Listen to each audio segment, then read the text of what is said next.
Bismillahirrahmanirrahim. Assalamualaikum warahmatullahi wabarakatuh. Perkenalkan, saya Elbina Mamlas Haidah. Saya adalah mahasiswa S3 Pasca Sarjana UIN Suska Pekanbaru Riau. Kali ini saya ingin mempresentasikan makalah saya dengan judul Upaya Pemerintah dalam Meningkatkan Kompetensi Guru dan Dosen di Indonesia. Nah, materi ini disampaikan pada mata kuliah Analisis Kebijakan Pendidikan di Indonesia. Baik, kita langsung saja masuk ke materinya ya. Pendidikan adalah fondasi terkuat bagi kehidupan bangsa, sama halnya dengan kekuatan ekonomi. Banyaknya negara maju tidak terlepas dari peran pendidikan yang dioptimalkan sebaik mungkin. Pemerintah Indonesia melakukan berbagai kebijakan untuk memajukan pendidikan di Indonesia, mulai dari regulasi perundangan hingga mengalokasikan 20% dana dari APBN. Nah, pemberian dana ini diharapkan mampu memberikan mutu kualitas pendidikan yang lebih baik. Arah kebijakan pemerintah di bidang pendidikan bukan hanya bagaimana mengupayakan anak Indonesia bisa bersekolah dengan gratis, namun memiliki fasilitas pendidikan yang layak dan juga memiliki guru dan dosen yang profesional. Nah, tenaga pendidik yang profesional tentu akan meningkatkan mutu pendidikan. Untuk bisa mewujudkan guru dan dosen yang profesional, pemerintah membuat kebijakan dengan menerbitkan Undang-Undang Nomor 14 Tahun 2005 tentang guru dan dosen. Guru dan dosen menurut undang-undang adalah tenaga profesional yang dibuktikan dengan sertifikat pendidik. Sehingga guru dan dosen wajib memiliki kompetensi pedagogik, kompetensi sosial, kompetensi kepribadian, dan kompetensi profesional. Oleh karena itu, pemerintah membuat kebijakan supaya guru dan dosen selalu berupaya meningkatkan kompetensinya. Artikel ini akan memaparkan bagaimana upaya pemerintah untuk meningkatkan kompetensi guru dan dosen agar bisa mewujudkan pendidikan yang berkualitas. Nah, sekarang saya akan memaparkan apa saja upaya-upaya yang dilakukan pemerintah untuk meningkatkan kualitas guru dan dosen di Indonesia. Yang pertama adalah kualifikasi akademik dan kompetensi. Pemerintah melalui Undang-Undang Guru dan Dosen menetapkan standar kualifikasi minimal tenaga pendidik setiap jenjang pendidikan. Menurut data statistik Kemendikbud, masih ada guru yang belum memenuhi standar kualifikasi akademik. Sedangkan untuk dosen pengurus NIDN atau nomor induk dosen nasional sudah mensyaratkan memiliki ijazah minimal S2. Nah, untuk sekolah dasar dan sekolah menengah, untuk guru minimal syaratnya adalah S1, sedangkan untuk perguruan tinggi dosennya minimal harus standarnya adalah S2. Nah, sekarang kita lihat bahwa banyak guru yang masih di bawah standar kualifikasi akademik S1. Nah, ini mungkin pemerintah perlu memberikan kucuran dana semacam bantuan beasiswa agar guru-guru yang masih di bawah standar kualifikasi S1 ini bisa belajar dan bisa memperoleh gelar sarjana untuk melanjutkan untuk memenuhi standar kualifikasi yang diharapkan ini.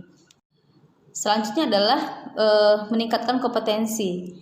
Ada 4 kompetensi yang harus dimiliki oleh guru dan dosen di Indonesia. Yang pertama adalah kompetensi pedagogik. Kompetensi ini mempunyai kemampuan memahami peserta didik, merancang pembelajaran, melaksanakan pembelajaran, serta mengevaluasi pembelajaran. Yang kedua adalah kompetensi kepribadian. Pendidik memiliki kemampuan personal yang dewasa dan stabil sehingga bisa memberikan keteladanan akhlak mulia bagi peserta didik. Jadi kalau misalnya guru dan dosen itu memiliki kepribadian yang baik, pastinya di dalam kelas itu kan nyaman. Siswa ataupun mahasiswa akan merasa betah di dalam kelas dan bisa menerima transfer ilmu yang diberikan oleh guru dan dosen itu bisa diterima dengan baik. Kemudian adalah kompetensi profesional, yaitu kemampuan yang harus dimiliki seorang pendidik untuk bisa mengelola kelas, menguasai materi secara komprehensif sehingga mampu membimbing peserta didik mencapai kompetensi yang diharapkan. Selanjutnya adalah kompetensi sosial, yaitu pendidik harus mempunyai kemampuan berinteraksi dengan peserta didik. Nah, dari empat kompetensi ini itu memiliki keterkaitan satu sama lainnya, sehingga keempat-empatnya ini mau tidak mau, suka tidak suka harus dimiliki oleh seorang tenaga pendidik, guru dan dosen. Nah, guru dan dosen harus berupaya agar memiliki keempat kompetensi yang sudah dicanangkan, yang sudah diatur dalam undang-undang ini.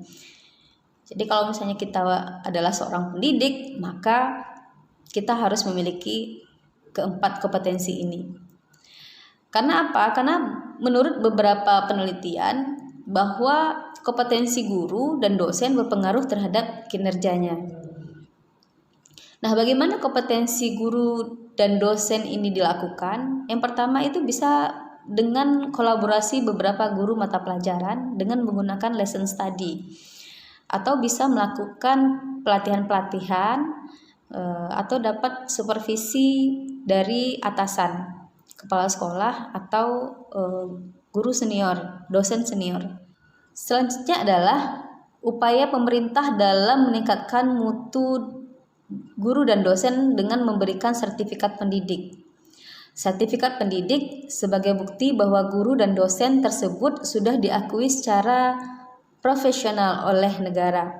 Pemerintah memberikan sejumlah dana tunjangan sesuai dengan pangkat dan golongan yang diperoleh oleh guru dan dosen yang sudah tersertifikasi.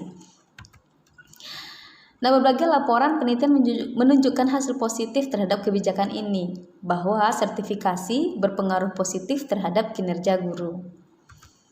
Walaupun untuk kalangan dosen, sertifikasi ini tidaklah begitu berpengaruh yang secara signifikan terhadap kinerja, karena di kalangan dosen sertifikasi itu lebih ke kinerja dosen itu lebih dipengaruhi oleh kompetensi yang telah kita paparkan tadi. Jadi bukan karena sertifikat pendidiknya. Selanjutnya, upaya pemerintah dalam meningkatkan mutu guru dan dosen di Indonesia adalah dengan kenaikan pangkat. Nah, kenaikan pangkat ini sering disebut juga dengan kenaikan jabatan fungsional.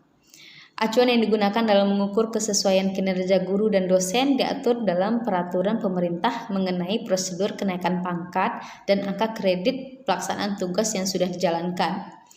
Peraturan terbaru tentang sistem kenaikan pangkat guru adalah dengan Permenpan nomor 16 tahun 2009. Nah, peraturan ini dinilai sebagai pihak berpengaruh terhadap tertundanya kenaikan pangkat dari golongan 3B ke golongan ruang 4. Karena apa? Di dalam Permenpan ini, untuk golongan 3B ke atas, guru dan dosen itu dituntut untuk melakukan penelitian dan membuat suatu karya pengembangan keprofesian berkelanjutan bagi guru, seperti pengembangan diri, publikasi ilmiah, dan karya inovatif. Untuk mengusulkan kenaikan pangkat, guru diharuskan untuk bisa melakukan kegiatan pengembangan keprofesian berkelanjutan.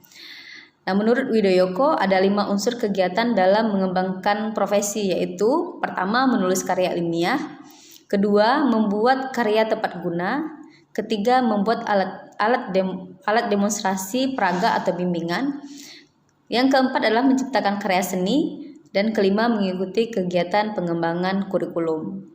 Nah, hal ini menimbulkan permasalahan tersendiri. Contoh saja, untuk karya tulis ilmiah, di lapangan kebijakan ini dinilai sebagian kalangan sangat memberatkan.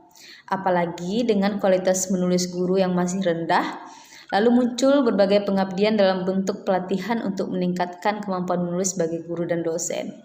Jadi untuk bisa mengatasi kualitas menulis guru yang sangat rendah, muncullah beberapa pelatihan, workshop untuk bisa menolong guru, membantu guru untuk bisa membuat publikasi ilmiah. Berbagai upaya yang dilakukan seperti pengabdian ya, pengabdian yang dilakukan oleh beberapa penelitian untuk bisa membantu guru-guru dalam melakukan penelitian dan mempublikasikannya. Ada Hunaypi, ada Ketut Sedana Arta, mungkin banyak lagi peneliti-peneliti lainnya yang memberikan pelatihan dan pendampingan kepada guru-guru supaya mereka bisa menulis dan mempublikasikan karya mereka di jurnal-jurnal bereputasi. Selanjutnya kesimpulan dari makalah ini, dari artikel ini adalah upaya-upaya pemerintah dalam meningkatkan kemampuan guru dan dosen adalah membuat standar kualifikasi akademik dan kompetensi guru dan dosen, memberikan sertifikat pendidik, dan melakukan kegiatan pengembangan keprofesian berkelanjutan untuk kenaikan pangkat. Walaupun implementasinya masih banyak kekurangan, baik itu berhubungan dengan standar kualifikasi akademik, perolehan sertifikasi, maupun bagaimana meningkatkan kompetensi berkelanjutan agar tercipta guru yang profesional. Demikian materi saya untuk hari ini. Terima kasih atas perhatiannya. Billahi taufiq wal hidayah. Wassalamualaikum warahmatullahi wabarakatuh.